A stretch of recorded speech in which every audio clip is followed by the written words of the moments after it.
अस्सलामु अलैकुम वरहमतुल्लाहि वबरकातुह। मैं हूं सैयद मनकूश और आप देख रहे हैं MH इस्लामिक कहानी, ऐसा चैनल जहां आपको मिलेंगे रूहानी और इस्लामी शिक्षाओं से भरे सच्चे वाकयात जो दिलों को छू जाते हैं।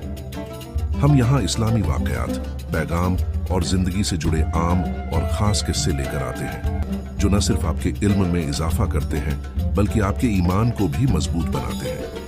दिन की बात को और सच्चे वाकयात को दूसरों तक पहुंचाना मानो छत पर जाकर किसी को पुकारना है, और इसमें हम सबका योगदान जरूरी है।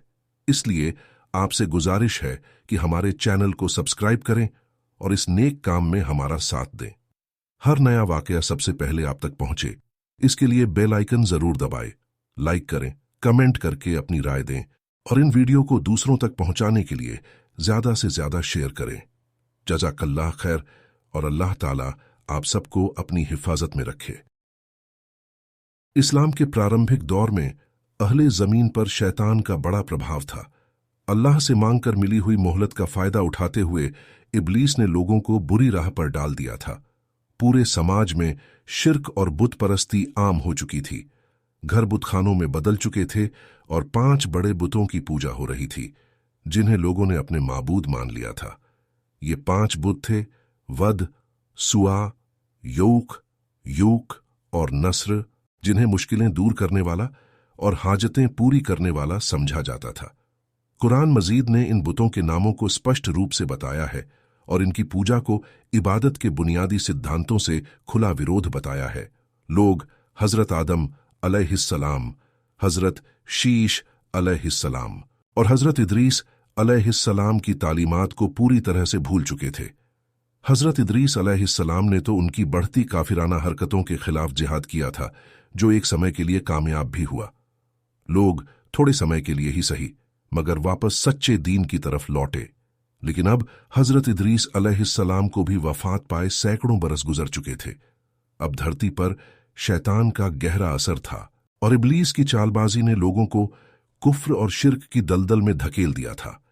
इब्लीस अपनी सफलता पर गर्व कर रहा था, जबकि स्वर्गीय फरिश्ते इस हालात पर चिंतित थे।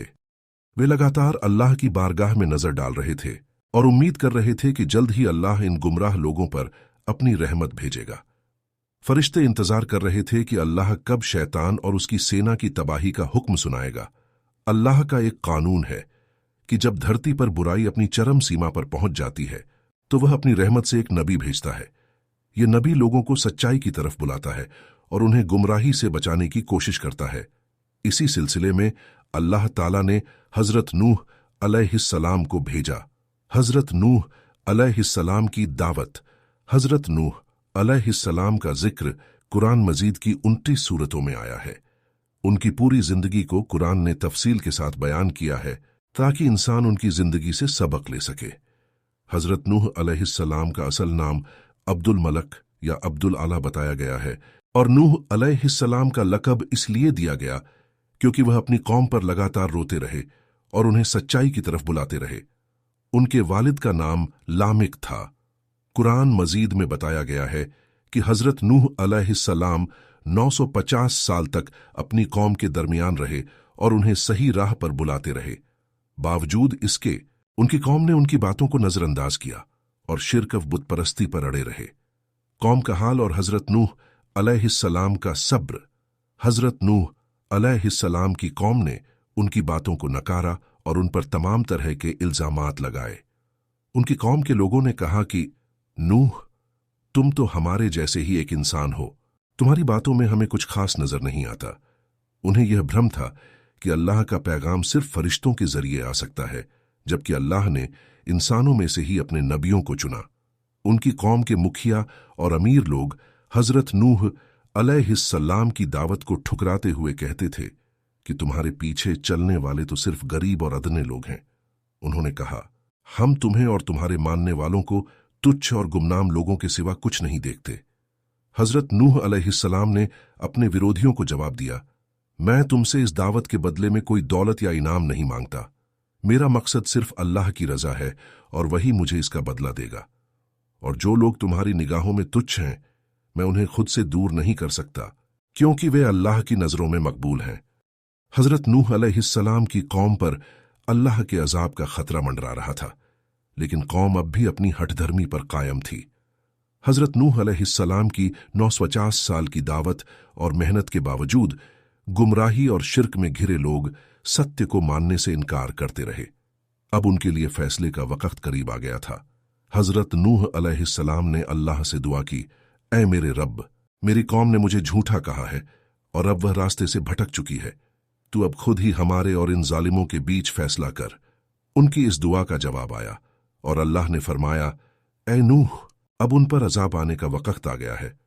तुम मेरी रहनुमाई में एक कश्ती बनाओ और अपने मानने वालों को इसमें सवार कर लो। कश्ती की तैयारी हजरत नूह अलैहिस्सलाम ने अल्लाह के हुक्म के मुताबिक एक बड़ी कश्ती बनाने का काम शुरू किया। उन्होंने अपनी कौम को चेतावनी देते हुए कहा, अब भी वक्त है, तुम लोग तौबा कर लो और अल्लाह की तरफ लौट आओ। अगर तुमने तौबा नहीं की तो तुम सब अजाब में बर्बाद हो जाओगे। लेकिन उनकी कौम ने न सिर्फ उनकी बात को नकारा बल्कि उनका मजाक भी उड़ाया। वे कहते थे, नूह, तुम तो कश्ती बना रहे हो, लेकिन यह तो सूखा मौसम है। इस सूखी जमीन पर तुम्हारी कश्ती कैसे चलेगी? हजरत नूह अलैहिस्सलाम ने उनकी बातों को नजरअंदाज किया और अल्लाह के हुक्म के मुताबिक कश्ती बनाते रहे। यह कश्ती बहुत विशाल थी, जिसे बनाने में कई महीने लग गए। अल्लाह ने फरमाया, जब मेरे हुक्म से पानी का सैलाब आएगा तो तुम अपनी कश्ती में सवार हो जाना। अपने साथ उन लोगों को भी ले जाना जो ईमान लाए हैं, और हर जानदार में से एक जोड़ा नर मादा भी अपनी कश्ती में सवार कर लो। अजाब की शुरुआत वक्त गुजरा और एक दिन अचानक आसमान से काले बादल उमड़ने लगे। अल्लाह ने फरमाया, अब कौम नूह पर मेरा अजाब आने वाला है। अचानक जमीन के भीतर से भी पानी के फव्वारे फूटने लगे और आसमान से मूसलाधार बारिश शुरू हो गई। पानी तेजी से बढ़ने लगा और जल्द ही पूरी जमीन डूबने लगी। हजरत नूह अलैहिस्सलाम ने अपने साथियों को बुलाया और कश्ती में सवार होने का हुक्म दिया। उन्होंने हर जानदार में से एक एक जोड़ा भी अपनी कश्ती में सवार किया, लेकिन उनकी कौम के लोग अभी भी अपनी गुमराही पर अड़े रहे। वे कहते थे, यह बारिश हमें कुछ नहीं कर पाएगी, यह तो एक साधारण तूफान है। हजरत नूह अलैहिस्सलाम का बेटा कनान भी इस समय तक अपने पिता की बात मानने से इनकार कर रहा था। वह एक ऊंची पहाड़ी पर चढ़ गया और कहने लगा, मैं इस पहाड़ की ऊंचाई पर जाकर बच जाऊंगा। हजरत नूह अलैहिस्सलाम ने उसे पुकारा, ऐ मेरे बेटे, आजा, मेरे साथ कश्ती में सवार हो जा, अल्लाह की रहमत का रास्ता यही है। मगर कनान ने जवाब दिया, मैं इस पहाड़ पर चढ़कर पानी से बच जाऊंगा। तभी एक बड़ी लहर आई और कनान को अपने साथ बहा ले गई। हजरत नूह अलैहिस्सलाम की आंखों के सामने उनका बेटा पानी में डूब गया। यह वक्त उनके लिए बहुत कठिन था, लेकिन उन्होंने अल्लाह के फैसले पर सब्र किया। अजाब की तबाही, बारिश कई दिनों तक लगातार होती रही और कौम नूह, जो अल्लाह की नाफरमान थी, पूरी तरह से डूब गई। पूरे इलाके में पानी भर गया और उन लोगों का नाम और निशान मिट गया जिन्होंने हजरत नूह अलैहिस्सलाम की बातों का मजाक उड़ाया था। अल्लाह का अजाब आ चुका था और अब उन लोगों के लिए कोई बचाव नहीं था। कश्ती में सवार हजरत नूह अलैहिस्सलाम और उनके मानने वाले लोग अल्लाह के हुक्म से महफूज थे। कई दिन बीतने के बाद जब पानी धीरे धीरे उतरने लगा तो कश्ती एक ऊंचे पहाड़, जोदी पहाड़ पर जा टिकी। हजरत नूह अलैहिस्सलाम और उनके साथियों ने अल्लाह का शुक्र अदा किया और जमीन पर एक नई जिंदगी की शुरुआत की।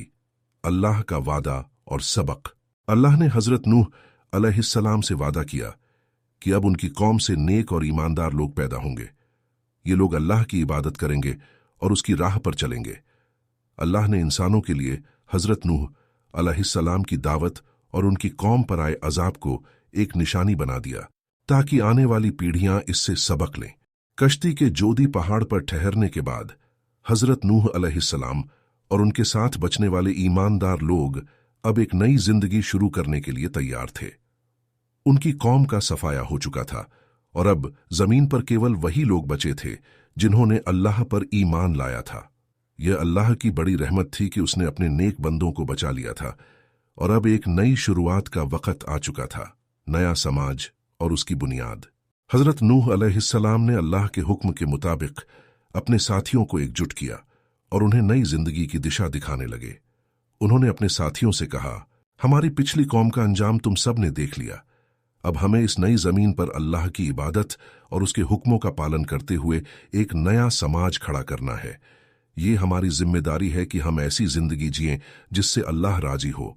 उन्होंने समाज को तौहीद, अल्लाह की एकता और इंसाफ की बुनियाद पर खड़ा करने की बात कही।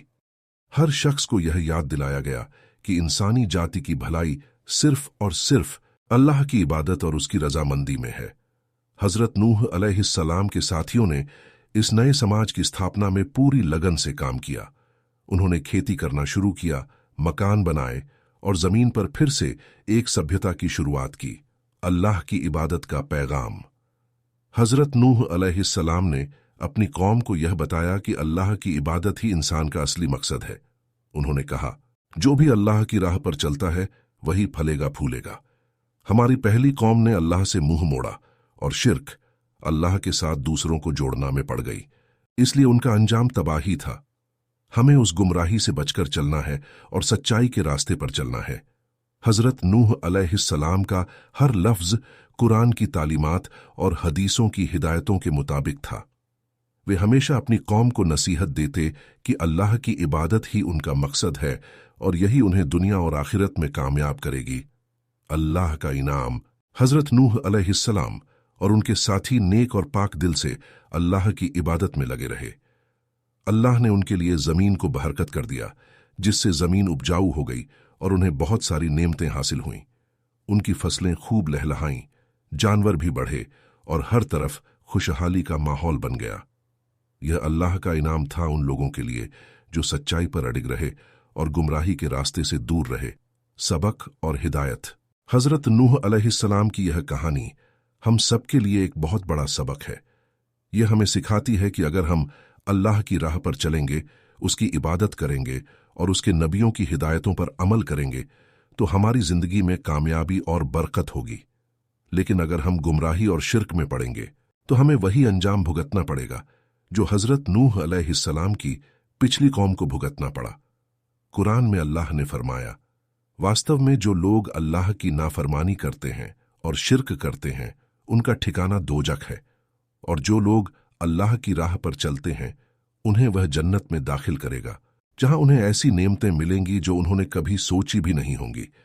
इसलिए हमें चाहिए कि हम अल्लाह से हर वक्त तौबा करें, उसकी इबादत में लगे रहें और हजरत नूह अलैहिस्सलाम जैसे नबियों की सिखाई हुई राह पर चले। यही वह रास्ता है जो हमें दुनिया और आखिरत में कामयाब कर सकता है। नतीजा। हजरत नूह अलैहिस्सलाम की यह कहानी हमें बताती है कि इंसान का असली मकसद सिर्फ अल्लाह की इबादत है। जो लोग अल्लाह के हुक्मों का पालन करते हैं वे हर मुसीबत से महफूज रहते हैं और अल्लाह उन्हें अपनी रहमतों से नवाजता है।